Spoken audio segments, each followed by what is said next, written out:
मेरे साथ जोर से बोलिए, भारत माता की। क्यों भाई, सरकार बदलनी है नहीं बदलनी है? ऐसी आवाज नहीं चलती। दोनों हाथ उठाइए, विजय के संकल्प की मुट्ठी बींचिए और प्रचंड आवाज से बोलिए, भारत माता की।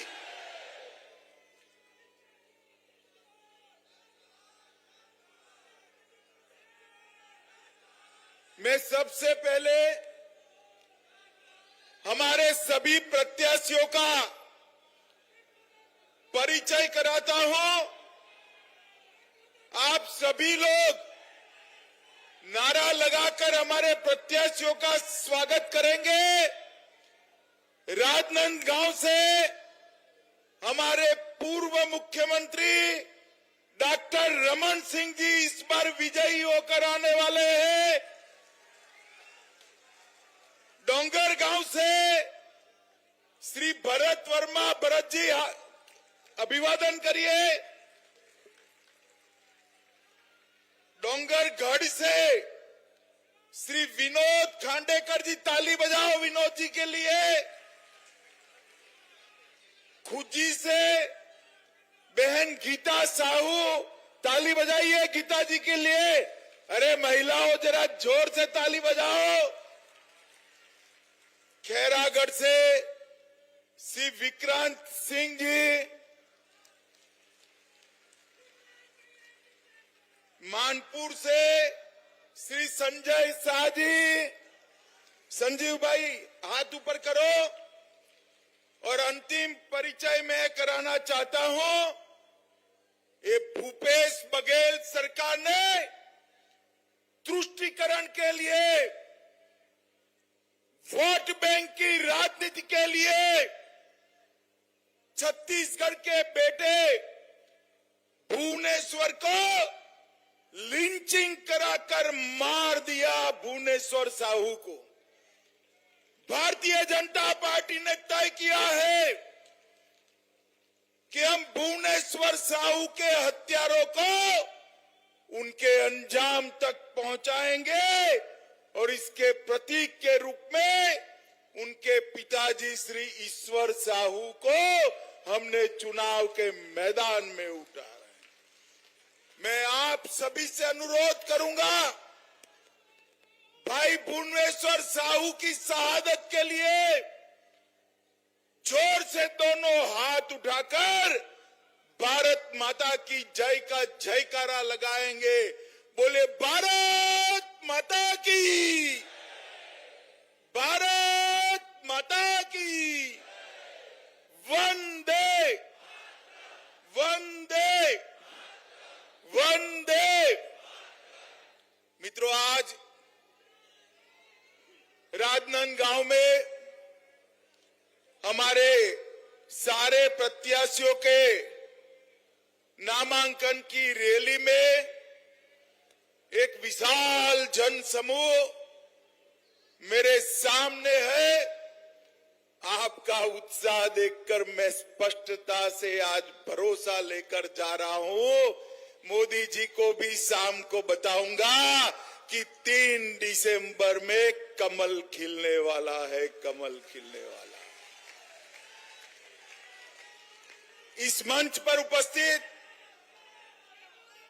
हमारे प्रदेश अध्यक्ष और सांसद भाई अरुण साहू जी, हमारे नेता पूर्व मुख्यमंत्री और यहां से हमारे प्रत्याशी राजनांदगांव के डॉक्टर रमन सिंह जी, बहन सरोज पांडे जी, पूर्व सांसद अशोक शर्मा जी, भूपेंद्र सवन्नी जी, श्री मधुसूदन यादव जी, श्री रविंद्र राय, पूर्व अध्यक्ष झारखंड के, श्री संतोष अग्रवाल जी, श्री अभिषेक सिंह जी, श्री अवधेश चंदेल जी, श्री प्रदीप गांधी जी, श्री रमेश पटेल जी और आज मेरे साथ जो हमारे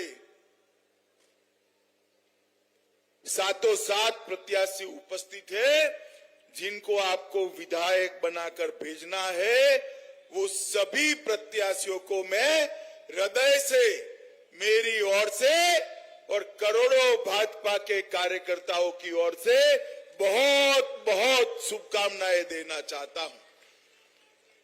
माताओं, भाइयों, बहनों, डॉक्टर रमन सिंह जी ने ठीक से बात रखा है, मुझे ज्यादा कहने की जरूरत नहीं, मगर मैं छत्तीसगढ़ वासियों को चुनाव की घोषणा के बाद पहली बार रैली हो रहा है, मैं छत्तीसगढ़ वासियों को याद कराने आया हूं, इस छत्तीसगढ़ को हमारे प्रिय प्रधानमंत्री अटल बिहारी वाजपेयी जी ने बनाने का काम किया। कांग्रेसियों के शासन के अंदर पुराना मध्य प्रदेश और छत्तीसगढ़ बीमारू राज्य बनकर खड़ा था। छत्तीसगढ़ को अटल जी ने बनाया और जब हमारी सरकार बनी, डॉक्टर रमन सिंह इसके मुख्यमंत्री बने, 15 साल में ये बीमारू राज्य को विकसित राज्य बनाने का काम डॉक्टर रमन सिंह जी ने किया। छत्तीसगढ़ के अंदर 15 साल में ये राजनांदगांव, और चाहे छत्तीसगढ़ के पिछड़ा वर्ग बहुल क्षेत्र हो, दलित भाई जहां रहते हो वो क्षेत्र हो, दुर्ग और भिलाई के कॉस्मोपॉलिटन इलाके हो, या जहां मेरे आदिवासी भाई बहन रहते वो क्षेत्र हो, हर क्षेत्र को संपूर्ण विकसित करने का काम भारतीय जनता पार्टी की सरकार ने किया। यहां की छत्तीसगढ़ी भाषा को राज्य की भाषा का दर्जा देने का काम भारतीय जनता पार्टी ने किया। किसानों को 14% ब्याज से मुक्त कराने का काम, जोर से ताली बजाइएगा, हमारी रमन सिंह सरकार ने किया। मित्रों, सबसे पीडीएस की व्यवस्था सबसे अच्छी देश भर में कहीं पर लागू हुई तो मेरे और आपके इस छत्तीसगढ़ में हुई, और रमन सिंह को चावल वाला बाबा कहकर पुकारा गया।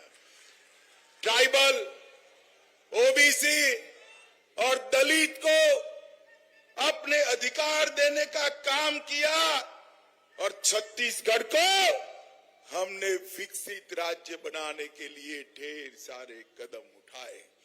और मैं पूछने आया हूं, भैया भूपेश जी, 5 साल में आपने क्या किया, इसका जरा हिसाब किताब दीजिए।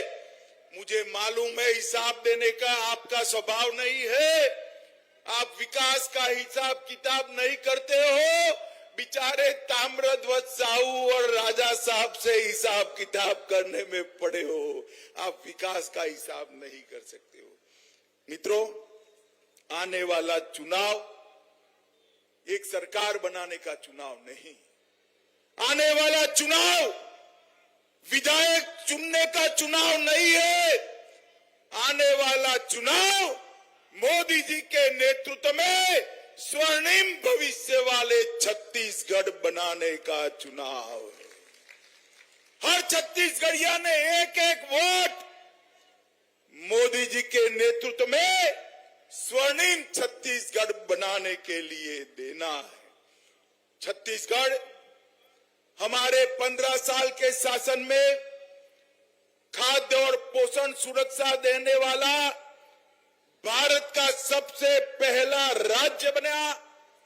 कौशल विकास उसका अधिकार देने वाला सबसे पहला राज्य बना। 150 दिन तक, जोर से ताली बजाइएगा, 150 दिन तक रोजगारी देने वाला सबसे पहला राज्य बना, महिला मजदूरों को मातृत्व अवकाश देने वाला पहला राज्य बना और माताओं बहनों को पंचायत चुनाव में 50% आरक्षण देने वाला पहला राज्य भी ये बना। इन्होंने छत्तीसगढ़ को कांग्रेस ने बीमारू राज्य बनाकर छोड़ा था। हमने इसको एजुकेशन हब बनाया, पावर हब बनाया, सीमेंट हब बनाया, इस्पात हब बनाया और हेल्थ केयर का भी एक बहुत बड़ा सेंटर बनाने का काम किया। NEET, NIT, IIT, IIT, IIM, AIIMS और लाइवलीहुड कॉलेज देश में सबसे पहले बनाने का काम भारतीय जनता पार्टी ने किया। और मित्रों, भूपेश जी ने क्या किया? 5 साल से 30% भूपेश कक्का सरकार चलाने का काम ये भूपेश जी ने किया। मित्रों, भूपेश बघेल ने छत्तीसगढ़ को कांग्रेस के दरबार का एटीएम बनाकर रखा है, एटीएम बनाकर रखा है। छत्तीसगढ़ के मेरे आदिवासी युवा के अधिकार का पैसा दिल्ली दरबार की कांग्रेस की तिजोरी में जाता है। दलित युवा का पैसा दिल्ली दरबार की कांग्रेस की तिजोरी में जाता है और मेरे पिछड़ा वर्ग के युवा भाइयों बहनों का अधिकार भी ये इनके एटीएम के थ्रू दिल्ली में जाता है। और मैंने करप्शन का ऐसा, जैसे फूड चेन बनते हैं ना, कोई पिज्जा का फूड चेन बनाएगा, कोई पाव भाजी का बनाएगा, इन्होंने करप्शन का पटवारी से लेकर मुख्यमंत्री तक का पूरा करप्शन चेन बना दिया है जो दिल्ली तक जाता है। शर्म आनी चाहिए आपको, शर्म आनी चाहिए। और मैं आपको बताता हूं, घोटालों की इतनी बड़ी सूची मैंने मेरे सार्वजनिक जीवन में कहीं नहीं देखी। शराब घोटाला, 2000 करोड़ रुपए का शराब घोटाला, इनके ऑफिस के अफसरान जेल में जाते हैं और उनको शादी में भी चैन नहीं आता है, कहीं वो मुंह न खोल दे, इसलिए डरकर घर में शादी कराते हैं। कोयला परिवहन घोटाला 550 करोड़ का किया। प्रधानमंत्री गरीब अन्न योजना में 5000 करोड़ का घोटाला किया। गोठान घोटाला 1300 करोड़ से ज्यादा रुपयों का घोटाला किया। 600 करोड़ का उन्होंने पीडीएस घोटाला फिर से किया। महादेव ऐप का 5000 करोड़ का घोटाला करने का काम भूपेश बघेल सरकार ने किया।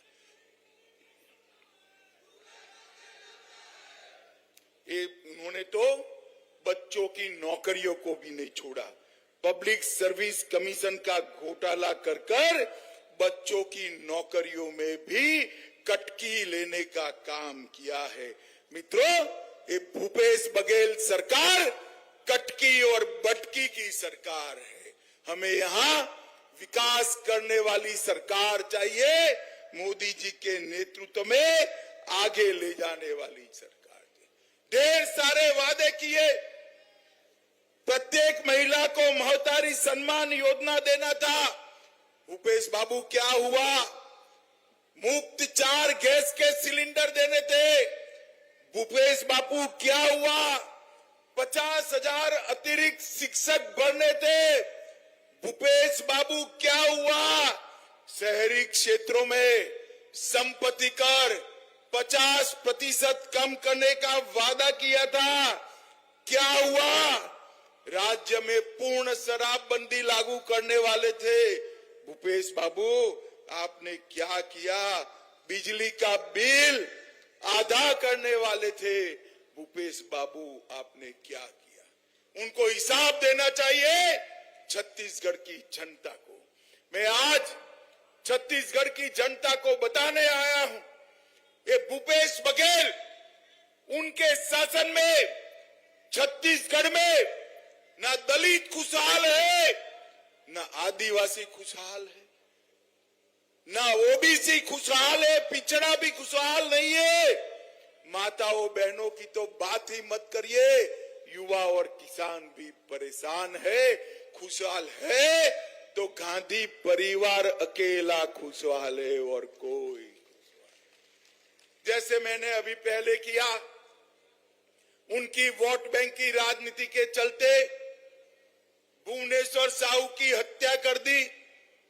आप क्या चाहते हैं कि छत्तीसगढ़ फिर से एक बार एक कौमी दंगों का केंद्र बने? चाहते हैं क्या? जरा जोर से बोलो, चाहते हो क्या? भुवनेश्वर साहू को न्याय मिलना चाहिए या नहीं मिलना चाहिए? अगर कांग्रेस फिर से चुनकर आती है तो यही तुष्टीकरण की, यही वोट बैंक की राजनीति कांग्रेस पार्टी आगे बढ़ाएगी। और मैं आपको कहता हूं, एक बार कमल फूल की सरकार बना दो।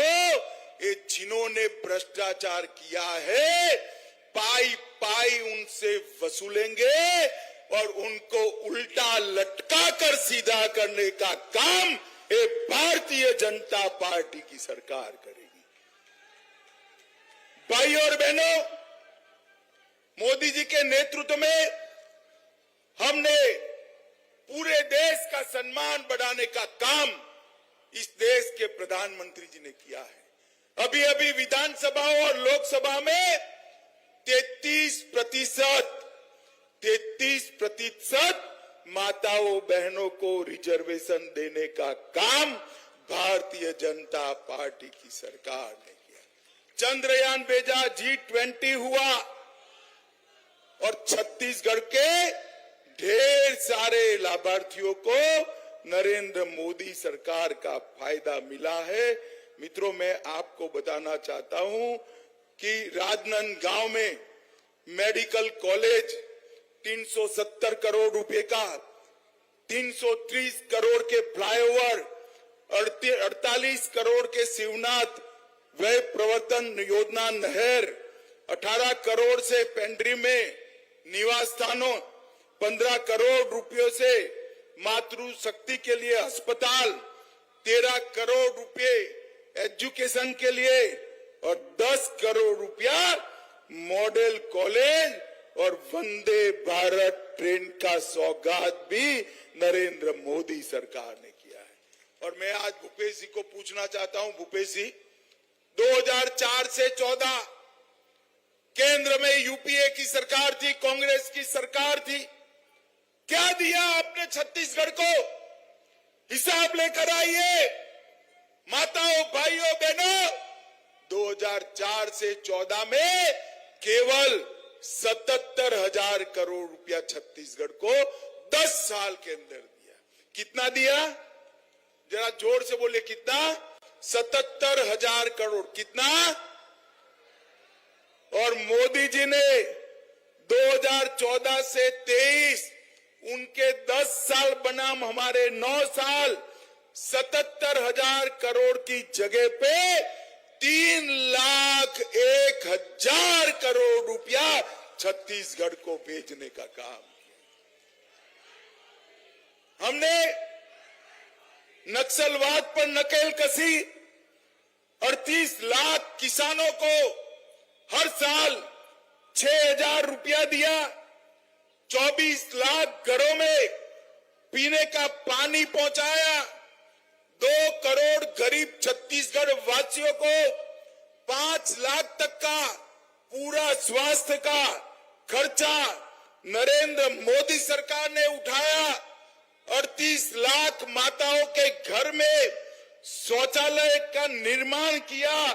लगभग 6 लाख माताओं को गैस का सिलेंडर दिया और लगभग 11 लाख लोगों को घर का भेंट देने का काम हमारे नरेंद्र मोदी जी ने किया है। मित्रों, नरेंद्र मोदी जी, मैं आज यही कहने आया हूं कि इन्होंने